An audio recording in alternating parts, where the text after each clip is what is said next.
Bonjour et bienvenue à un nouvel épisode de 15 minutes de grâce et de vérité avec le pasteur Richard Langworthy. Avant qu'on partage ce que le Seigneur a pour nous aujourd'hui, j'aimerais vous inviter à chanter avec moi un chant d'adoration. Purify my heart, let me be as gold and precious silver.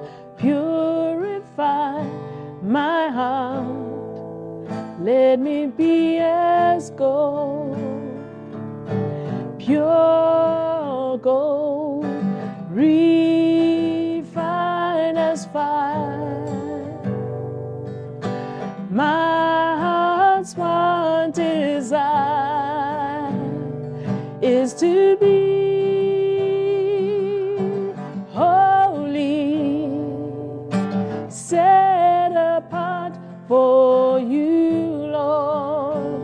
I choose to be holy, set apart for you, my Master, ready to do your will. Purify my heart, cleanse me from within, and make me holy. Purify my heart, cleanse me from my sin. Deep within, refine as fire. My heart's one desire is to be holy, set apart for you, Lord. I choose to be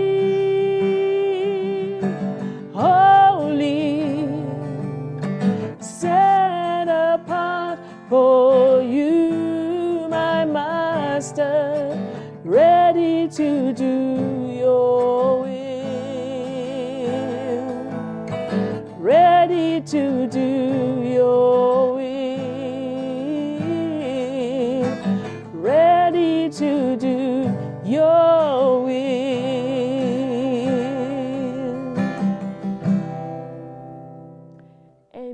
Amen.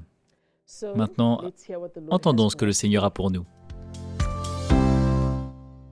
Bonjour, chers amis, et bienvenue à un nouvel épisode spécial de 15 minutes de grâce et de vérité. J'aimerais remercier Noma de nous avoir conduits dans l'adoration. C'est un moment tellement spécial où on peut apaiser nos cœurs dans la présence du Seigneur. Aujourd'hui, j'aimerais prendre un sujet qui vous intéressera d'une manière ou d'une autre. C'est libérer de l'oppression spirituelle. Tout dans ce monde est spirituel, tout. Il y a deux royaumes, le royaume des ténèbres et le royaume de la lumière. Satan est le chef du royaume des ténèbres et Jésus est le roi du royaume de Dieu. Ces deux royaumes sont réels et Jésus avait compris cela. Donc dans Matthieu chapitre 4, quand Satan essaie de tenter Jésus et qu'il l'emmène en hauteur, et donc le diable le transporta encore sur une montagne très élevée, lui montra tous les royaumes du monde et leur gloire, et lui dit, « Je te donnerai toutes ces choses si tu te prosternes et m'adores. » C'est intéressant de voir que Jésus ne l'a pas défié sur cette déclaration. Il ne lui a jamais dit « Mais jamais, le royaume n'est pas à toi, il est à moi. » Il savait que le royaume de ce monde n'appartenait pas à Dieu, qu'ils appartenaient et sous l'autorité des ténèbres, des hommes déchus qui sont rois sur des pays déchus et sous une oppression démoniaque. Le royaume de Dieu est très différent. C'est une plateforme complètement différente. Donc il ne l'a jamais défié là-dessus. Il voulait qu'il comprenne que son royaume est une chose et que le royaume de Dieu est autre chose. Donc qu'est-ce qui se passe?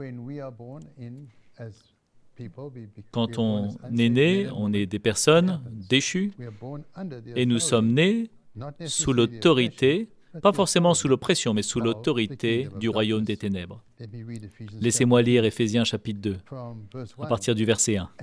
« Vous étiez morts par vos offenses et par vos péchés dans lesquels vous marchiez autrefois selon le train de ce monde, selon le prince de la puissance de l'air, de l'esprit qui agit maintenant dans les fils de la rébellion. »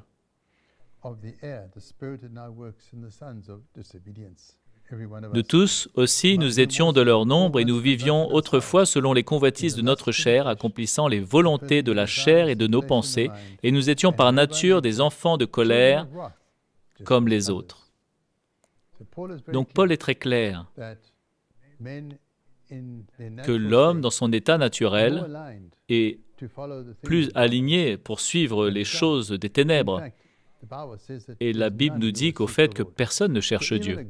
Donc même un bon pécheur, d'une manière ou d'une autre, il est ouvert à une certaine forme de tromperie spirituelle, quelle qu'elle soit. Mais la Bible est très claire que nous sommes ouverts à ce genre d'influence. Et ça nous affecte. Ça affecte nos familles, comment on grandit, ça affecte notre culture. J'ai grandi avec mes parents qui étaient des spiritualistes. Mon père était franc-maçon au 30e degré et mes parents allaient dans des séances. Une fois par mois, ils se rassemblaient dans une pièce. Tout le monde était en transe et ils voulaient parler aux morts. Mon père aussi est allé voir une dame qui s'appelait Madame Nita, qui avait une boule en cristal. Et donc, elle lui lisait comment il devait gérer la ferme. Donc, j'ai grandi dans ce genre de contexte.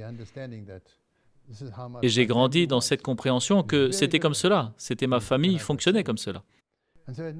Et très différent du moment où je suis sauvé. À 19 ans, j'ai connu le Seigneur et Jésus est venu dans mon cœur. Et quand j'ai été sauvé, à partir de ce moment, je suis sorti des ténèbres. Satan n'avait plus aucune autorité sur ma vie. Je me souviens de cette nuit très clairement. Parce que je me suis relevé, je savais que j'avais été sauvé, que j'avais été pardonné. Et j'étais libre dans mon cœur de toute forme d'oppression.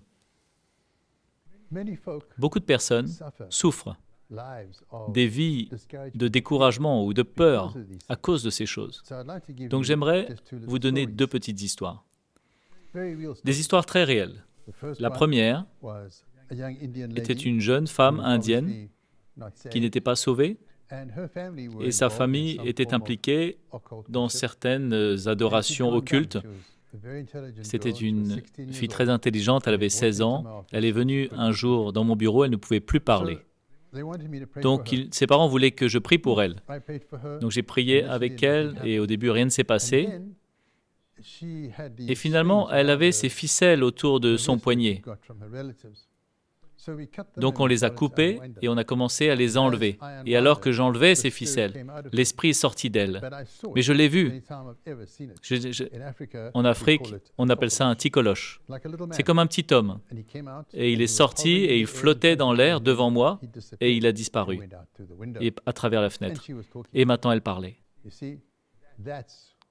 Ça, c'est de l'oppression spirituelle. En Angleterre, on les appelle les fées. Et on lit aux enfants des contes de fées. Mais une fée n'est pas une gentille grand-mère, c'est un esprit familier. C'est un esprit qui contrôlait les familles. Et finalement, on présente et on introduit nos enfants à ce genre de choses. Mais nous sommes tellement naïfs qu'on ne voit pas cela.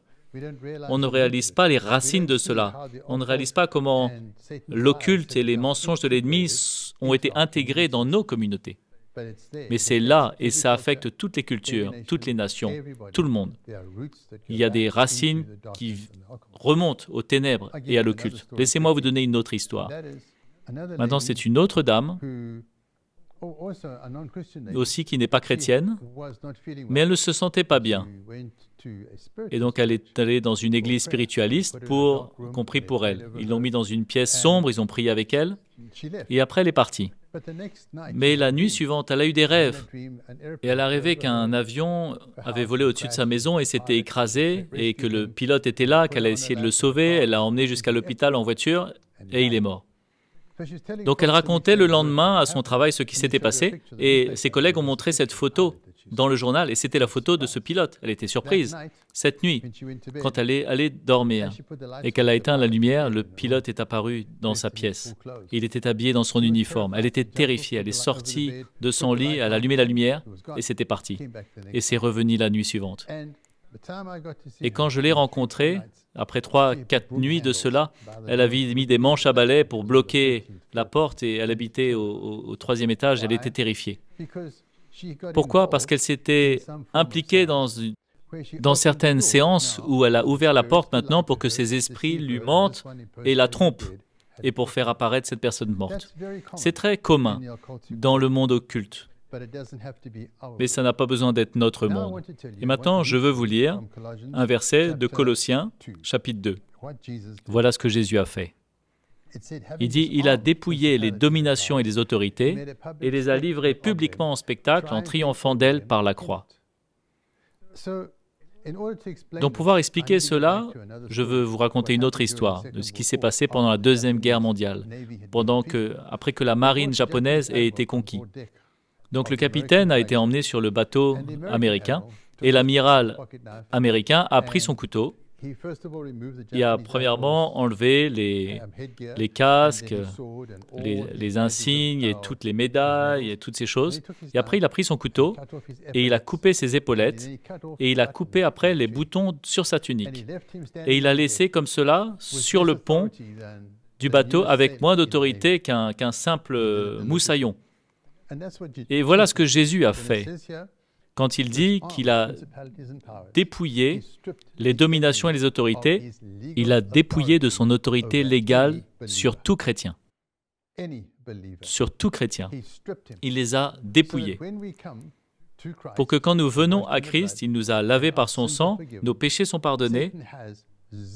Satan n'a plus aucune autorité légale sur cette personne. Colossiens chapitre 1, verset 13 nous dit qu'il nous a délivrés de la puissance des ténèbres. Vous vous souvenez ce mot ténèbres, où il y avait une autorité, et nous a transportés dans le royaume de son Fils bien-aimé. Nous avons été transférés d'un royaume à un autre, sous une oppression à une autre liberté. Et c'est très important que nous comprenions cela, parce qu'un chrétien n'a pas de démon. Contrairement à ce que beaucoup de personnes disent ou sentent, un esprit mauvais ne peut pas habiter dans le corps d'un chrétien, parce que le Saint-Esprit y habite. Si notre repentance était réelle, et si nous avons emmené nos cœurs au Seigneur avec une vraie repentance, tous les péchés ont été pardonnés, toutes les chaînes d'oppression spirituelle ont été brisées, et nous sommes passés d'un royaume à un autre. Satan n'a plus aucune autorité légale. Aucune. Donc parfois les gens disent « Oh, j'ai un mauvais caractère, j'ai un démon. » Non, c'est ta chair. C'est pour ça que dans Colossiens chapitre 5, ils disent que les œuvres de la chair sont. Et ils parlent de ces choses qui sont liées à la chair. C'est la chair qui a besoin d'être traitée, pas le démon. C'est pour ça que dans le verset 24, de Galates chapitre 5, il dit que ceux qui sont à Jésus-Christ ont crucifié la chair avec ses passions et ses désirs. Donc, un chrétien ne va pas être lié par des démons. Et nous n'allons pas non plus être liés par des malédictions qui remontent à plusieurs générations. Peut-être que ça affecte les gens du monde, mais ça ne nous affectera pas nous. Donc ce que mon grand-père a fait, ce que mon père a fait, n'a aucun effet sur moi. Il y a une ligne de sang, il y a un engagement, il y a une alliance. Je suis sorti d'un royaume et je suis allé vers un autre. J'ai traversé la frontière. Quand je suis devenu chrétien, mes parents ont continué dans leur séance occulte. Mais ça n'avait aucun effet sur ma vie. Satan a perdu toute son autorité. J'étais complètement libre quand j'avais 19 ans. Lentement, par la grâce de Dieu, mes parents ont vu cela. Et chacun finalement s'est repenti. Et même mes frères sont venus au Seigneur. Et finalement, toute notre famille est venue dans le royaume de Dieu. Mais je veux que vous sachiez que ce que je vous dis est une bonne nouvelle. Nous n'avons pas à vivre avec la peur de ce que la famille a fait. Nous n'avons pas besoin de vivre dans la peur de ce que nous avons fait. Nous n'avons pas besoin d'avoir peur des choses que nous avons fait avant où il y avait une oppression occulte. Le sang de Jésus-Christ est plus puissant que tout cela. Nous sommes séparés, nous sommes lavés et nous appartenons à un nouveau maître et nous sommes sous une nouvelle autorité.